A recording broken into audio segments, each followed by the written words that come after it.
ได้พี่ยุ้ยอะค่ะเขาแนะนำผลิตภัณฑ์ของเซอริตินนะคะพอพี่สาวเอามาให้กินพี่นุชอะค่ะพี่สาวเอามาให้กินแค่3 วันนะคะมันก็ดีขึ้นนะคะแล้วก็พอวันที่4หมอจะนัดผ่าแล้วหมอก็สงสัยว่าต่อมน้ำเหลืองมันยุบได้ไงเขาบอกว่ากินอะไรมา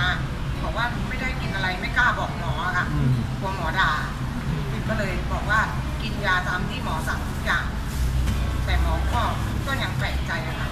ก็เลยไม่ต้องผ่าเลยวันนั้นแค่3 วันตอนที่บอกสาวบอกว่าจะลาตายก็ไลน์บอกพี่สาวแล้วเพราะว่ามันคิดว่ามันไม่รอดเพราะว่ามันเป็นหนักเลยอะขึ้นมาก้อนเขาตายหนูก็วันตาย เขาส่ง พี่ ไล สาว น์ ทางไลน์นะคะ ก็เลยว่าคือรู้จักกับทางพี่ยุ้ยเนี่ยมานานแล้วเพียงแต่ว่าณวันนั้นเหมือนเรา มันสุดทางเป็นทางตันก็เลยนึกถึงว่าพี่ยุ้ยคุยบอกว่ามีผลิตภัณฑ์ตัวหนึ่งที่สามารถรักษามะเร็งได้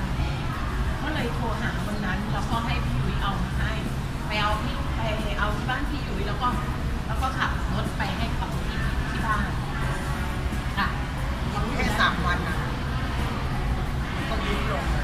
มหัศจรรย์จริง